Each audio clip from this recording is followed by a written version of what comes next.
Buckle up, because today's deep dive takes us somewhere pretty intense. North Korea. Oh, yeah. We're going way beyond like the usual headlines, about nukes and missiles. Right. We're going to look at what it's like to be a Christian in North Korea, like Yeah. actually living there. Absolutely. So our main source for this deep dive is this 2024 country dossier on North Korea from Open Doors International. Mm-hmm.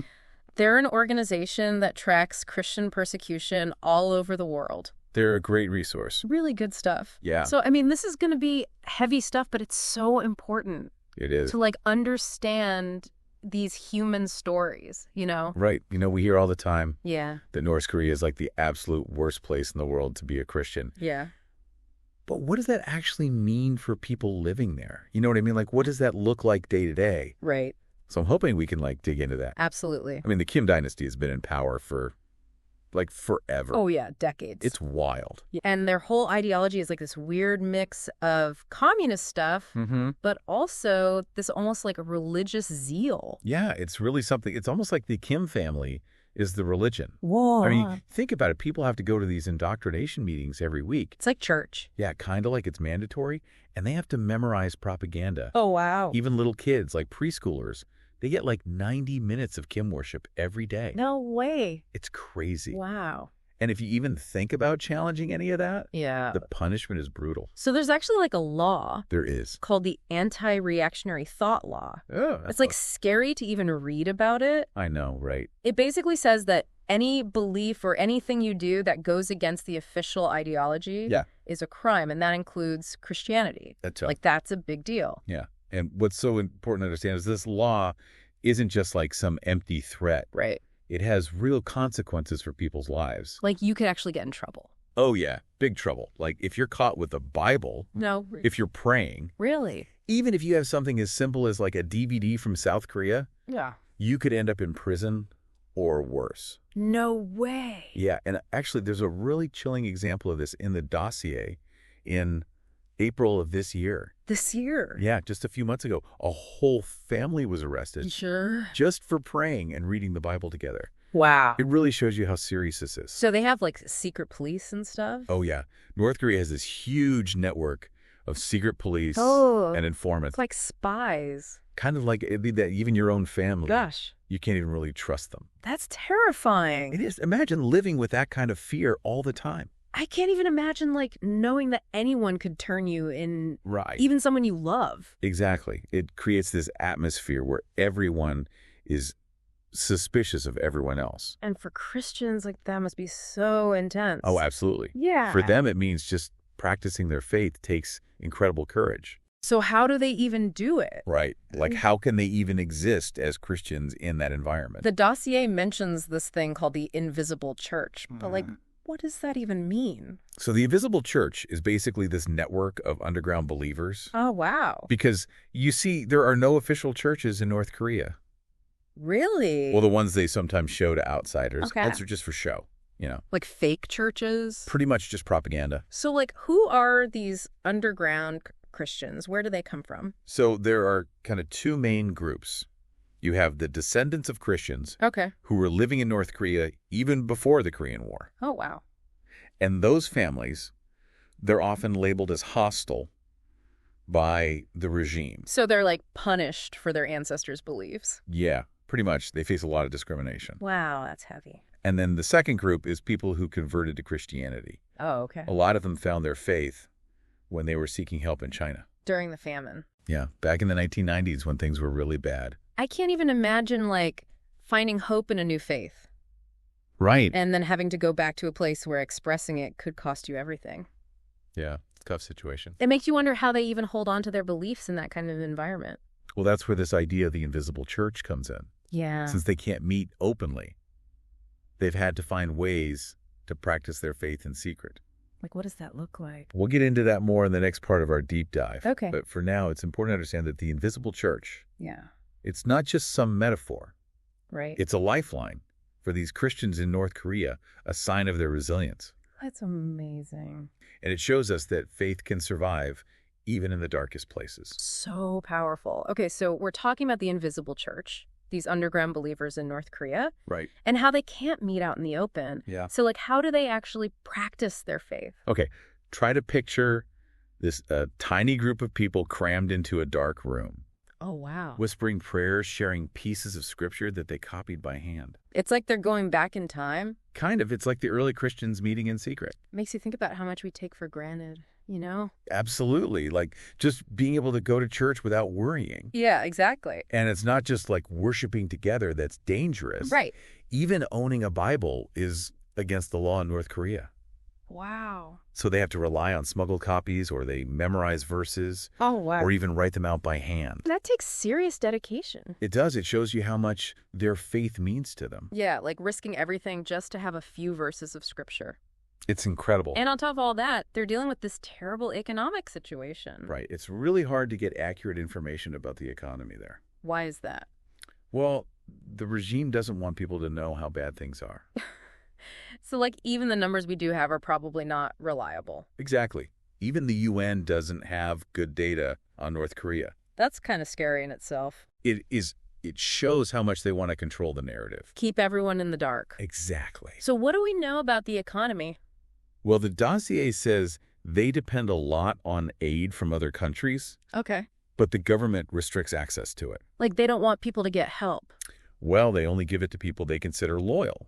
So it's like a reward for being obedient. Kind of. Wow. The dossier also talks about these unofficial markets. What are those? They're called jangmadang markets. Jangmadang? Yeah, it's like a hidden economy. Like a black market? Sort of. It's where people go to buy and sell stuff that they can't get through the official channels. So like food, clothes, maybe even electronics. Exactly. It's a lifeline for a lot of people, especially after the pandemic. The dossier said North Korea got hit pretty hard by COVID lockdowns, right? Yeah, really hard. And it's mostly women running these markets. It is. The men are supposed to show up at their government-assigned jobs. Even if there's no work. Yep, even if they don't get paid. So the women have to step up and keep things going. They do. They're incredibly resilient. That's amazing, especially with all the other stuff they're dealing with. Right, like taking care of their families and facing discrimination. It's a lot to handle. It is. And on top of all that, you have food shortages. Oh, God. Malnutrition. A healthcare system that's barely functioning. The dossier said something like 20% of kids under 5 have stunted growth. Yeah, it's hard. Like their bodies aren't developing properly. Right, it's all because of the regime's policies. And then you add in the fact that Christians are being persecuted. Exactly. They're not just struggling economically, they're constantly being watched. Suspected just for their beliefs. It's a tough situation. And that whole songbun thing we talked about before, Right. That plays a big role in all of this, doesn't it? Absolutely. Songbun is like this caste system. Oh, wow. It divides people into 3 groups: loyal, wavering, and hostile. And Christians are always hostile. Pretty much. It puts them at the bottom of society. So it's not just about their religion. It affects every part of their lives. Exactly. Housing, jobs, education, even access to basic services. Wow. It's like the regime has complete control. It's a way to keep people in line. It's kind of terrifying. It is. But even in this situation, Yeah. there are Christians who find ways to connect with the outside world. To get information that challenges the regime's propaganda. Exactly. Which is super hard, right? The dossier talked about how much the regime controls information. Oh, yeah, they have their own internet. Like their own version of the internet. Yeah, but it's heavily restricted. Very few people have access to the global internet. And they control cell phones too, right? They do. Only domestically produced phones are allowed. And those are probably monitored. Oh, absolutely. So how do people even break through that wall of information control? Well, there's been this kind of media revolution happening. What do you mean? They have more state-run TV channels now. Okay. But there's also this underground network of smuggled flash drives and DVDs. With what on them? Foreign films, music, even news from the outside world. So it's like a little crack in the system. It is, and those cracks are important. Because it lets people see different viewpoints. Right. When they're exposed to information that contradicts the regime's narrative, it makes them question things. Which can lead to resistance. Exactly. But it's still super risky, right?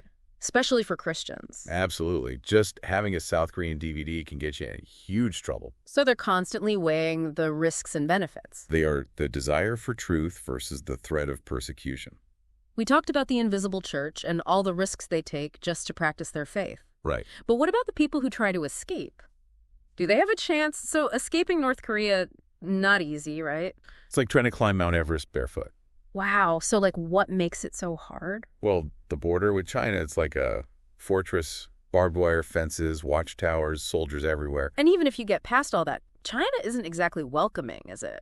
Not really. They've been cracking down on North Korean refugees. So you're running from one dangerous situation straight into another? Exactly. And if China catches you, they'll send you back to North Korea. Which is like the worst case scenario. Pretty much. The dossier says those who are repatriated face horrible treatment. Torture prison camps. Yeah, it's grim. It makes you wonder if there's any way out at all. The options are shrinking.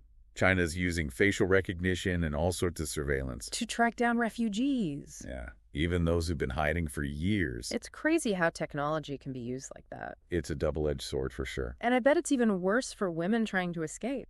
Absolutely. The dossier said something like 85% of those who escaped in 2018 were women. Wow. And a lot of them end up victims of trafficking. Forced into labor or marriage. It's a heartbreaking reality. And the North Korean government doesn't seem to care. Not really. They don't do much to prevent it, and some even suggest they might be complicit. That's awful. That all sounds so hopeless, but is there any chance for things to change? Well, even the toughest regimes have their weaknesses. There are always cracks in the system. So there's hope. We can't give up hope. The dossier points to a few things that could shift the balance. Like what? Well, there's all the talk about Kim Jong Un's health. Yeah, he hasn't been seen much lately. And his sister, Kim Jong Un, she's been stepping into the spotlight. Even his daughter's been making appearances. It's like they're setting the stage for a successor. But we don't really know what's going on behind the scenes. Exactly. And that uncertainty can lead to instability, which could be a catalyst for change. The dossier also mentioned the regime's trying to tighten its control over the economy again. Yeah, they're backtracking on some of those free market reforms they tried. Probably because of the pandemic and the sanctions. Most likely it shows they're feeling the pressure. And then they're cozying up to Russia. It's definitely a strategic move, both for them and for Russia. But China might not be too happy about it. Probably not. They don't like seeing their power challenged. So even though things seem pretty static on the surface, there's a lot going on underneath. Absolutely. Things could change quickly. And for Christians in North Korea, that could be good or bad. It's a risky situation for sure. Well, we've learned a lot in this deep dive. We have. It's been eye-opening. So what are the big takeaways? I think the main thing is to remember the human cost of all this. The people whose lives are being destroyed. Exactly. It's easy to get lost in the political stuff, but real people are suffering. It's a reminder that freedom is precious. And that we have a responsibility to speak out against injustice. To support those who are persecuted. And to never take our own freedom for granted. We started by asking what it really means to be a Christian in North Korea. Right. And it's clear it's a story of incredible resilience. Of faith that's been tested but not broken.